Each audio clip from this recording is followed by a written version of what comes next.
Bismillahirrahmanirrahim. Assalamualaikum warahmatullahi wabarakatuh. Halo rekan-rekan, selamat datang di channel YouTube ini. Kembali lagi bersama saya Didi Iskandar. Dan pada kesempatan kali ini saya akan membahas buku yang ditulis oleh William J. Rothwell. Buku ini berjudul Human Performance Improvement atau yang biasa kita kenal dengan peningkatan kinerja manusia. Dan saya akan membahas pada chapter 5 dan 6, fokus lebih rinci pada chapter 5 yaitu The Role of Evaluator atau peran evaluator, dan juga nanti akan disambung dengan chapter 6 Trends and Their Implication of HPA atau tren saat ini dan implikasinya peningkatan kinerja manusia pada saat ini. Jadi saksikan videonya sampai dengan selesai.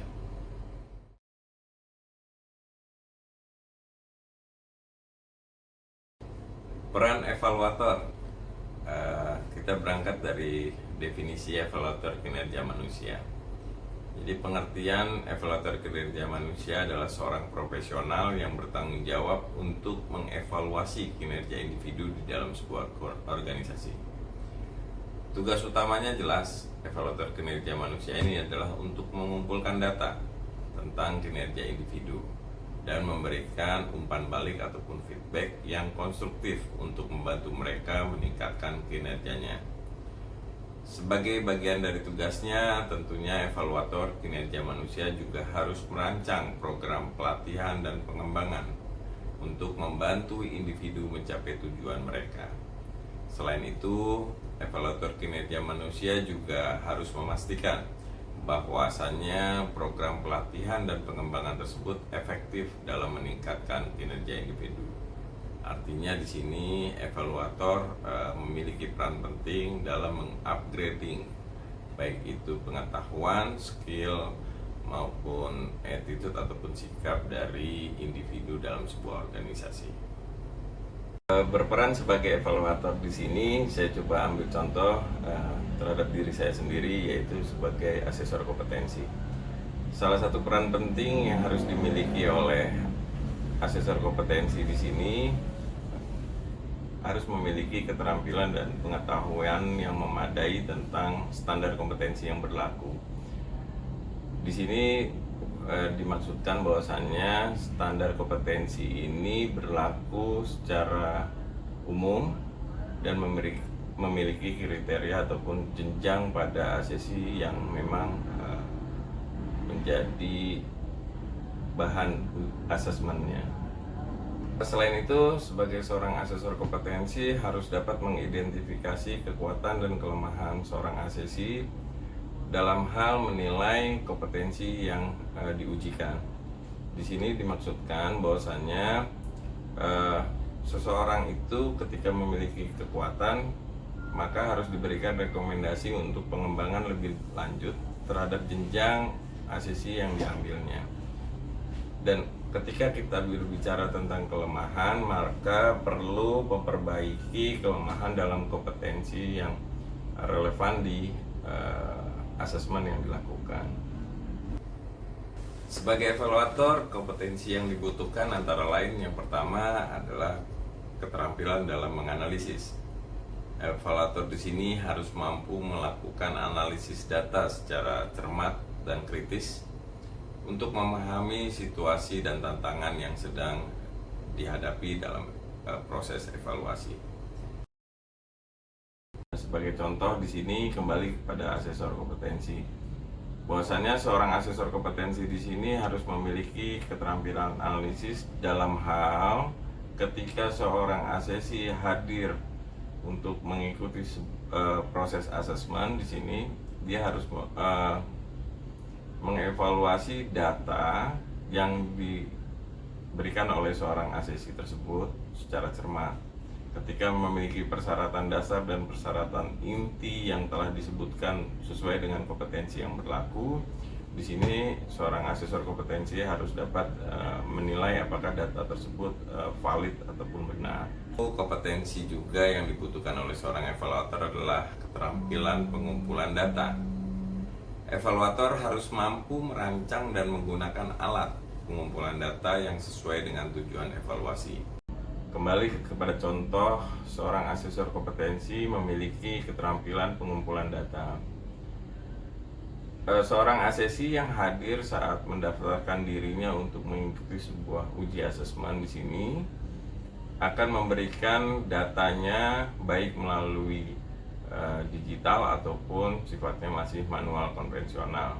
Tentunya saat pengumpulan data ini, seorang asesor kompetensi juga harus memahami dan juga memiliki keterampilan dalam hal mengetahui keabsahan data tersebut.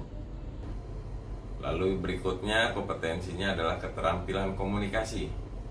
Evaluator harus mampu berkomunikasi dengan jelas dan efektif, baik secara tertulis maupun lisan, dan mampu mempresentasikan hasil evaluasi dengan cara yang mudah dipahami oleh stakeholder lainnya. Artinya di sini ketika seorang asesor kompetensi juga harus memiliki keterampilan komunikasi. Komunikasi dilakukan pada saat pra-asesmen atau pada saat seorang asesi hadir untuk mendaftarkan dirinya mengikuti uji asesmen. Yang kedua, pada saat asesmen ataupun uji kompetensi berlangsung, baik itu dalam uji pertanyaan lisan, uji wawancara, uji observasi, itu seorang asesor kompetensi harus memiliki keterampilan dalam berkomunikasi yang baik terhadap asesinya. Yang keempat, kompetensi yang harus dimiliki oleh evaluator yaitu keterampilan manajemen proyek. Evaluator harus mampu merencanakan, mengelola, dan melaksanakan proyek evaluasi dengan efektif dan efisien. Dan yang terakhir, keterampilan interpersonal.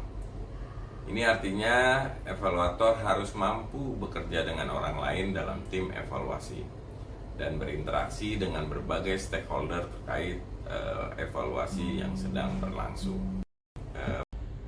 Yang terakhir, keterampilan interpersonal.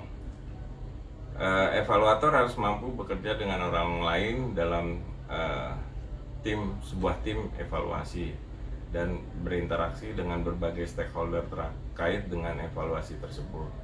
Artinya ketika di sini dicontohkan seorang asesor kompetensi juga harus memiliki keterampilan interpersonal, memang betul, karena memang asesor kompetensi ini akan berkaitan dengan banyak stakeholder yang terkait, baik itu dari sisi asesi yang dimiliki oleh klien ataupun dengan end to end-nya adalah badan sertifikasi nasionalnya dan juga oleh pelaksana penyelenggara terhadap uji asesmen tersebut. Tentunya keterampilan interpersonal ini harus dimiliki oleh seorang asesor kompetensi. Beberapa output yang mungkin dihasilkan oleh evaluator antara lain, yang pertama, laporan evaluasi. Laporan ini berisi tentang temuan evaluasi dan juga rekomendasi perbaikan program atau kegiatan yang sedang dievaluasi. Lalu ada output berikutnya yaitu presentasi evaluasi. Presentasi ini digunakan untuk mempresentasikan temuan dan rekomendasi evaluasi kepada stakeholder yang terkait. Output berikutnya yang dilakukan oleh evaluator adalah evaluasi formatif. Evaluasi formatif ini memberikan umpan balik yang dapat digunakan untuk memperbaiki program atau kegiatan selama implementasi. Output berikutnya adalah evaluasi sumatif. Di sini evaluasi sumatif memberikan gambaran tentang keberhasilan program atau kegiatan setelah selesai dilaksanakan. Dan yang terakhir adalah evaluasi pelanggan. Evaluasi ini digunakan untuk mengukur kepuasan pelanggan terhadap program ataupun kegiatan yang dilaksanakan. Pendekatan yang dapat digunakan oleh seorang evaluator untuk mengatur evaluasi intervensi peningkatan kinerja diantaranya adalah yang pertama, pendekatan berbasis tujuan. Dalam pendekatan ini, evaluator akan menetapkan tujuan yang lebih spesifik dan terukur yang harus dicapai melalui intervensi peningkatan kinerja. Tujuan ini dapat berupa peningkatan produktivitas, peningkatan kualitas, ataupun penurunan tingkat kesalahan. Lalu pendekatan berikutnya adalah pendekatan berbasis masalah. Dalam pendekatan ini, evaluator akan mencari tahu masalah-masalah yang ada dalam organisasi dan mencoba mengidentifikasi intervensi yang dapat membantu memecahkan masalah tersebut. Misalnya, jika masalah yang dihadapi adalah sering terjadi keterlambatan dalam penyelesaian proyek, evaluator dapat merekomendasikan intervensi sebagai penggunaan alat manajemen waktu ataupun perbaikan proses pengalokasian tugas. Lalu pendekatan berikutnya adalah pendekatan berbasis kebutuhan. Dalam pendekatan ini, evaluator akan mencari tahu apa yang dibutuhkan oleh organisasi untuk meningkatkan kinerja. Evaluasi ini akan melibatkan pemahaman yang mendalam tentang pekerjaan yang dilakukan, serta lingkungan di mana pekerjaan tersebut dilakukan. Dari sinilah evaluator akan dapat merekomendasikan intervensi yang sesuai untuk meningkatkan kinerja. Lalu pendekatan berikutnya adalah pendekatan berbasis data. Dalam pendekatan ini, evaluator akan menggunakan data yang tersedia untuk mengukur kinerja sebelum dan sesudah intervensi. Evaluasi ini akan memungkinkan evaluator untuk mengidentifikasi perbedaan dan kemajuan yang dicapai melalui intervensi tersebut. Lalu pendekatan mana yang paling cocok untuk digunakan tergantung pada situasi dan konteks di mana intervensi peningkatan kinerja dilakukan. Penting bagi evaluator untuk memilih pendekatan yang tepat untuk memastikan evaluasi yang akurat dan efektif dari intervensi tersebut. Kompetensi evaluator kinerja manusia. Evaluator kinerja manusia harus memiliki beberapa kompetensi yang diperlukan untuk melakukan tugasnya dengan baik. Yang pertama, tentunya evaluator kinerja manusia harus memiliki pengetahuan yang luas tentang proses evaluasi kinerja dan metodologi yang terkait. Mereka juga harus memiliki kemampuan analitis yang sangat kuat, berpikir kritis untuk mengumpulkan dan menganalisis data kinerja dari seorang individu yang ada dalam organisasi. Selain itu, evaluator kinerja manusia harus memiliki kemampuan interpersonal yang baik untuk dapat memberikan umpan balik yang konstruktif kepada individu tersebut. Mereka juga harus memiliki kemampuan untuk merancang program pelatihan dan pengembangan yang efektif untuk membantu individu meningkatkan kinerjanya, dalam hal ini upgrading terhadap individu tersebut. Yang terakhir, evaluator kinerja manusia harus memiliki etika kerja yang tinggi dan dapat bekerja secara independen tanpa adanya pengaruh dari faktor-faktor eksternal.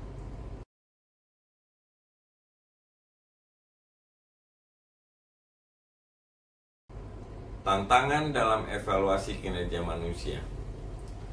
Meskipun evaluasi kinerja manusia sangat penting untuk membantu organisasi mencapai tujuannya, tetapi ada beberapa tantangan yang harus dihadapi oleh evaluator kinerja manusia.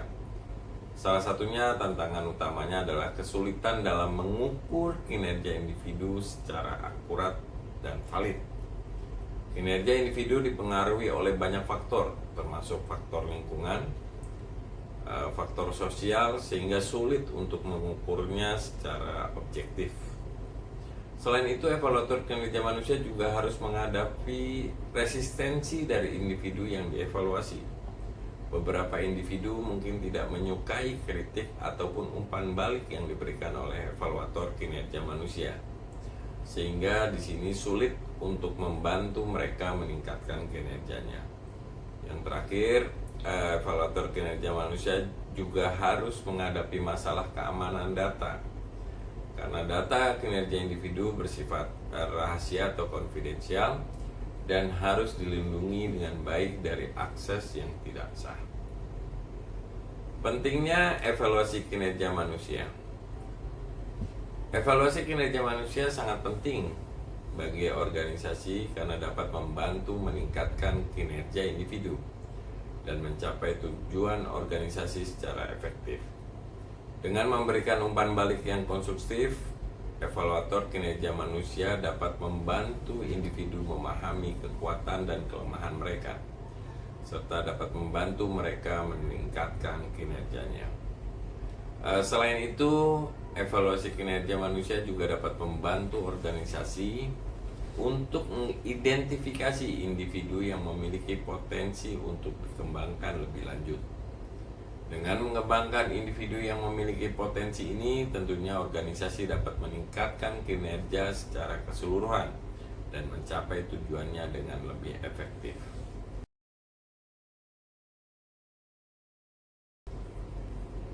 Masa depan evaluasi kinerja manusia. Dalam beberapa tahun terakhir, evaluasi kinerja manusia telah mengalami perubahan yang sangat signifikan. Salah satu perubahan utamanya adalah penggunaan teknologi dalam proses evaluasi kinerja. Teknologi seperti sistem manajemen kinerja otomatis dapat membantu evaluator kinerja manusia mengumpulkan dan menganalisis data kinerja individu dengan lebih efisien dan efektif.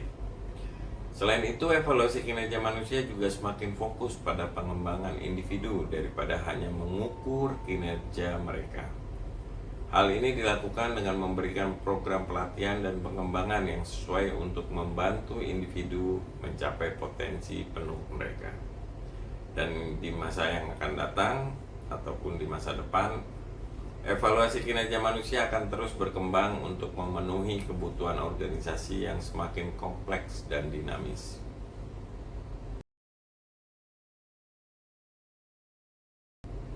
Dan masuk pada chapter berikutnya, saya akan membahas tentang tren terkini dalam pengukuran kinerja manusia. Salah satu tren terkini dalam pengukuran kinerja manusia adalah pendekatan holistik yang mengintegrasikan aspek kuantitatif dan kualitatif. Pendekatan ini memungkinkan organisasi untuk mendapatkan gambaran yang lebih lengkap tentang kinerja manusia dan faktor-faktor yang mempengaruhinya.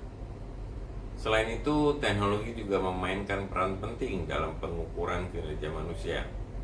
Aplikasi dan software khusus dikembangkan untuk membantu organisasi dalam mengumpulkan data dan menganalisis kinerja manusia secara lebih efisien dan akurat. Lalu apa implikasinya dari tren terkini dalam pengukuran kinerja manusia? Tren terkini dalam pengukuran kinerja manusia ini memiliki implikasi yang sangat signifikan bagi organisasi. Dengan pendekatan yang sangat holistik, organisasi dapat lebih memahami faktor-faktor yang mempengaruhi kinerja manusia dan mengambil langkah-langkah yang tepat untuk meningkatkan kinerja tersebut. Namun, penggunaan teknologi dalam pengukuran kinerja manusia juga memunculkan beberapa resiko seperti pelanggaran privasi dan diskriminasi. Oleh karena itu, organisasi harus memastikan bahwa penggunaan teknologi tersebut dilakukan dengan etika yang baik dan sesuai dengan peraturan yang berlaku. Pentingnya meningkatkan kinerja manusia. Meningkatkan kinerja manusia merupakan hal yang sangat penting bagi organisasi.